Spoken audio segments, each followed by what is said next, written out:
Welcome back, everyone. We are going to continue our consideration of the various frameworks to approach our wicked problems today. But first, take a minute to consider what you see here on the screen. The statement's attributed to Buddha from the Dhammapada, or in other words, a rough translation of this would be, we are what we think. And this statement reminds us that we are active in the construction of our world. Our perspectives are directive, and they infuse our sense of making, our sense making, our meaning making about the world around us. This not only implies that you and your partners will think about wicked problems from your own experiences, so imagine the multiplicity of that, but that your selection of methods to approach understanding the problem will also be influenced by your own experiences and thoughts. And if you involve your partners in the methods selection, which I hope you will, their experiences will be drivers as well. So let's pause for a moment and consider just how your own experiences might influence how you think about your wicked problem.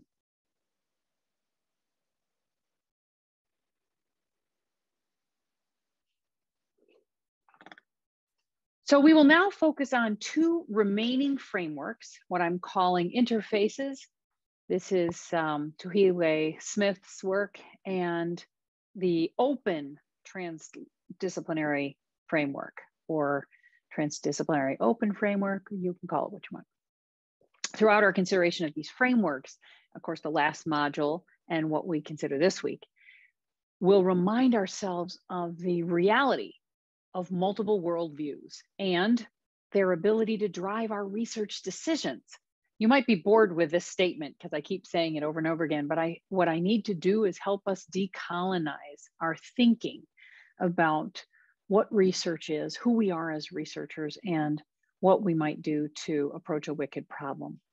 So just so that we're all clear, our research decisions involve what we select as frameworks to help us understand our wicked problems. The associated methods that we might use to study it, the kind of information we will obtain, the kind of information that we believe is credible, the engagement of our partners, the openness to multiple and conflicting outcomes and realities and interpretations. So we infuse meaning, we are constructions, our choices are based on those constructions, and therefore our outcomes are as well, and how we interpret them. It doesn't mean anything goes, it just means we need to be mindful. So this perhaps will help you understand the very fact that even our research methodologies are constructed from our worldviews, what we consider facts, true, viable, credible, and most of us taking this course were raised up in a colonized set of ideas and worldview constructions. We don't even know it. It's like fish in water. Recognizing this is the first step toward having an open framework approach to the study of wicked problems. So this is why I continue to hit this note, emphasizing the need to be self-aware and reflective, to make space to be transparent about our histories and our beliefs as we engage in evaluation research on wicked problems. So let's begin.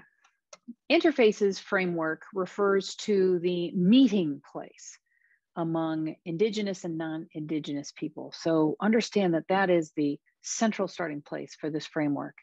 It's a critical interactive ecology where differences need to become transparent and known, shared publicly, because in that space, the differences are negotiated, they're mediated, they're suppressed or resisted, compromised or relinquished in all forms. What Tuhiwai Smith makes plain here is that we always do this with our differences. We must now make space for intentionality about these decisions around the differences. So recall with our R's, remember those 5 videos I have up there for you, that in our relationship with others, we must continue to negotiate, continually negotiate our way forward together, taking time to listen for the differences and issues and making space for their transparency and negotiation and renegotiation. This is constant reproduction. So what exactly is interfaces, you might ask? Let's take a moment to think about that.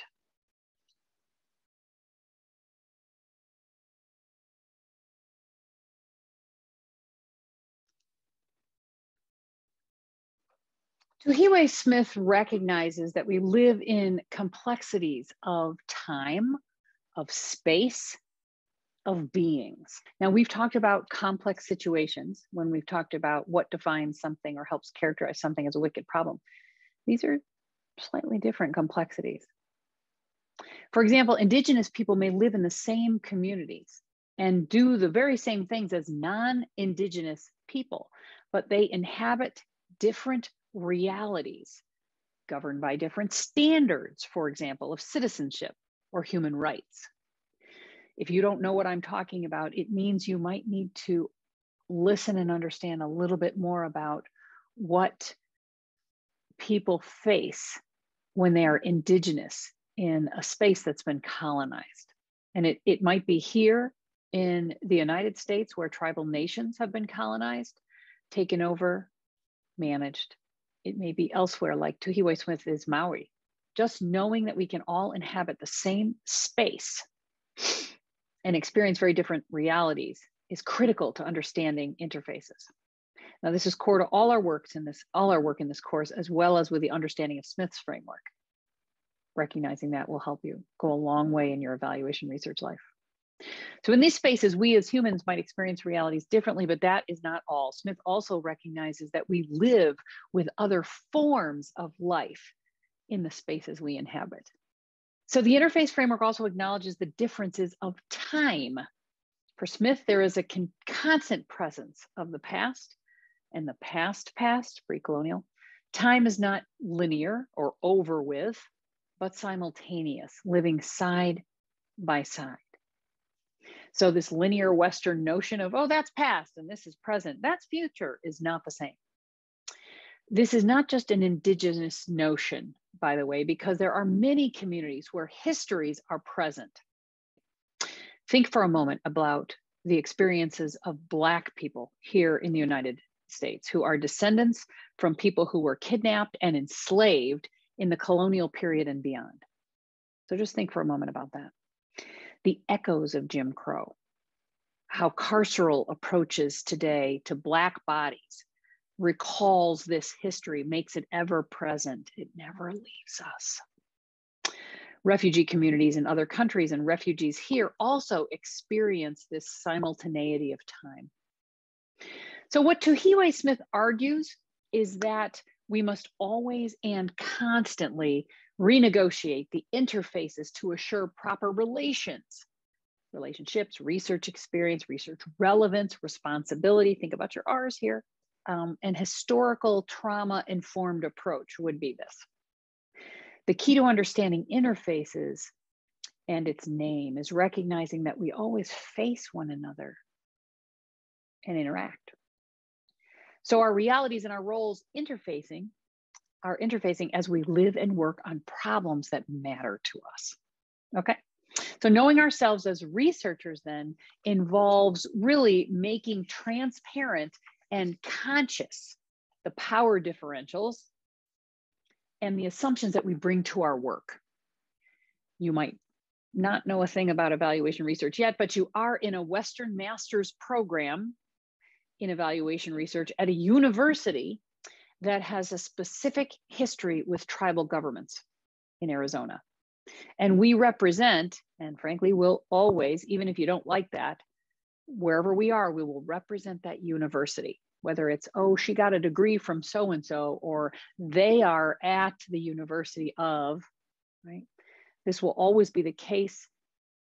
And we carry with ourselves that institutional history as well. It becomes and is part of that present, that simultaneity of time. So as Smith calls us to do in the chapter for today is to understand that in order to decolonize evaluation in transformative ways, we must all commit to negotiating that uncomfortable interface between Indigenous and non-Indigenous peoples, non-Indigenous and Indigenous paradigms. As you consider what this means, you'll want to review the 5 R's, as I've indicated, and consider how each of them is interpreted. Now, one final note, you probably also noted with Tuhiwai Smith that she identifies the key components of this framework.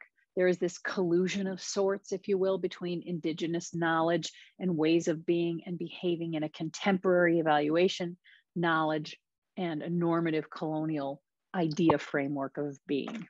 In her book, Decolonizing Methodologies, which I'm happy to share a citation with you, it's excellent. Tuhiwai Smith takes really a deeper dive into many of these aspects. And one important component is epistemology. So first, what does that mean, epistemology? It's the theory of knowledge, especially with regard to methods. How do we know what we know? Validity, what's truth? Scope, what does this involve? Okay. Epistemology is essentially the investigation of what distinguishes justified belief from opinion. So imagine one party studying another, specifically Indigenous populations being studied by non-Indigenous populations. This happens all the time. One party has power to name and define the other. In Western approaches, who has that role? This is also why the term research is inextricably linked with European imperialism and colonialism. Tuhiwai Smith calls research probably the dirtiest word, she says, in Indigenous world's vocabulary. It conjures experiences of Western researchers kind of claiming to know all there is to know about Indigenous peoples and colonized people. The second thing I would say, and I'll remind you because I'd mentioned it before, is this constant presence of the past. This is, she identifies as the past.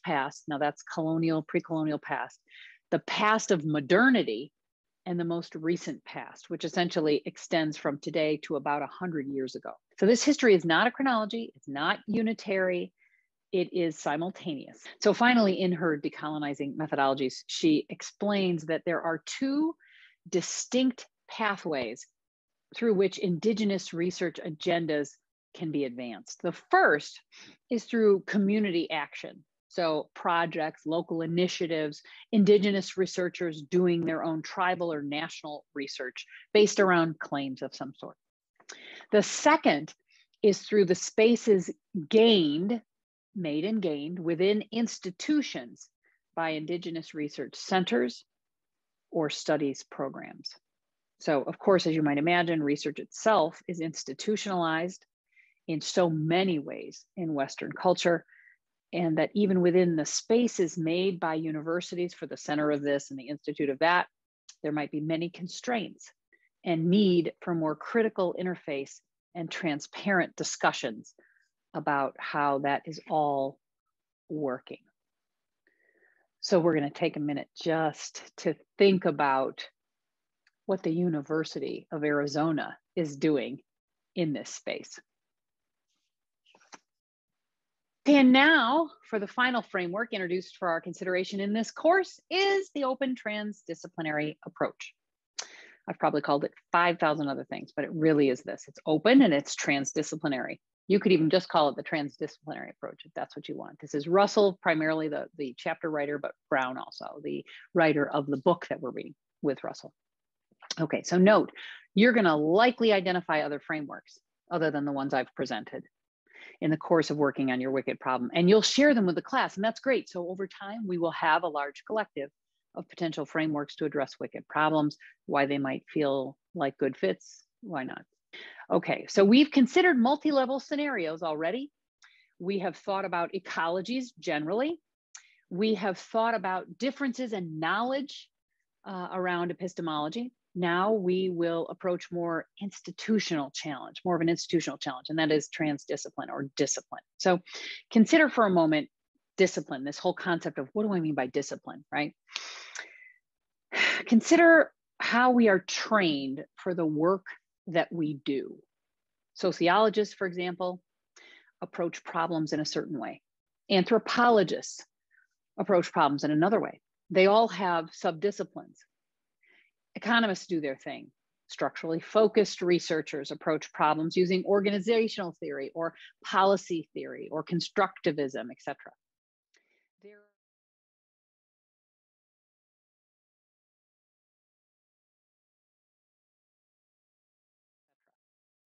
There is medicine, there is public health, humanities. So each of these are disciplines that determine or inform or govern even choices made about research, knowledge production, rigor, partner engagement, methods, etc. If you're ever a doctoral student, or if you're a doctoral student now, you will see and feel the confines of your discipline. So Russell and Brown's open transdisciplinary framework then, or transdisciplinary approach, again, call it what you want, acknowledges these differences in disciplines, and they come closer to the institutions that will likely hold sway over us as evaluation researchers as we approach anything. So in fact, your current disciplinary orientation, and you have one, but you might not know it, by the way, determines what you believe or you think about the content of this course even. So it's not a bad or good thing, by the way. It's just a thing. One more thing to be aware of and to make present, make transparent, bring forward, and be mindful of. Another thing that interfaces with others in the process of knowledge production and around particular wicked problems is the disciplines that control the way we think about them, how we engage, and whether we engage partners. So we're going to use the term open, by the way, to denote the transparency that we want to achieve about our preconceptions, as well as the goal to remain open, to keep the process open to multiple ethical systems, epistemologies, many ways of knowing, and ontologies. Ontologies. So what's that mean? These are essentially the nature of being, becoming, the existence of reality. That's ontology. It's closely tied to how we know what we know, which is epistemology. Well, we need to be explicit about them. And that's what this openness is about. It's not just about multiple and transdisciplinary approaches, being transdisciplinary about it, but it's also being open to the conflicts that arise and the multiplicities of belief systems that will collide and need to be renegotiated constantly through the process of sense making. So first, this framework is part of approaches oriented toward open critical inquiry. I just said this open piece, and this is what I mean. So it means that we are self-reflective, we are aware, we are transparent collectively about our assumptions that we bring to the knowledge production. So for Russell and Brown, for example, it's embedded in social context, that construction. Disciplines for them are socially constructed and institutionally reified. So here is an example of multiple disciplines working on human ecology. This is just one example that someone identified. It's not sourced, by the way, so this is an internet document, but it gives you a sense of how somebody might have identified the disciplines working on human ecology. And these disciplines all have an interest in this area. And how do we know that? And this is going to be important because I'm going to be asking you what disciplines are involved in your wicked problem. And you're going to say, well, how the hell am I going to know that? You're going to know that in two ways. One, you're going to see who publishes in this area, and you're going to chase down their discipline. It might be even on the actual journal, Journal of Social Medicine, Journal of Anthropology, Journal of Public Health, who knows? But you're also going to chase them down. Are they working in a department of sociology? Does it mean they're a sociologist? No, I am working in a human studies and gender studies arena, but I'm public health and interdisciplinary at that. We can also identify disciplines of scholars that are working in these areas by who is funded to do work on these areas. So that's important. And who is funding? Department of Justice, Health and Human Services, Substance Abuse and Mental Health Services Administration, Indian Health Service, etc. So let's pause for just a moment to reflect on your wicked problem and the disciplines that are likely involved in it. Just like this, laying it out this way, with or without the pyramid. So take a break, stop the video, and identify as many disciplines as you can. Hopefully you've already been reading in your area. It might help us think about other approaches or the multiple approaches and epistemologies that are at work in and around the wicked problem, or that might be conflicting and need to meet at a confluence to produce more inclusive forms of knowledge. So we're going to take a break and think about these things now.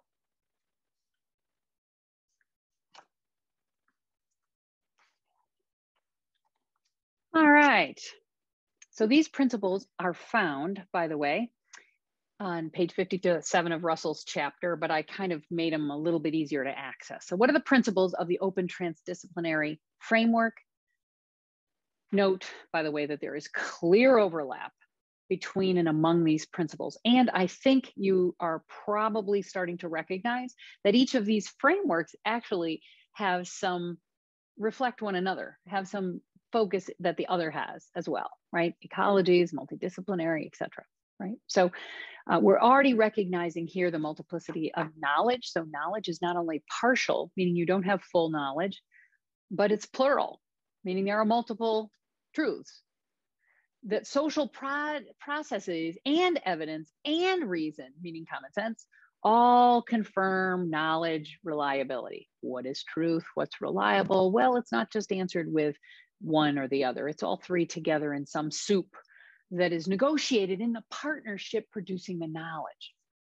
Intersubjective critical reflection, which really means we're talking to one another openly, will absolutely be critical to legitimize any kind of understanding we reach together.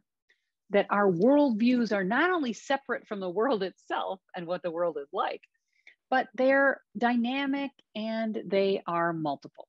My worldview might not be yours, etc. Facts and values comprise ethical inquiry, we know that, and inform systems interventions. And finally, there is an ecological component here.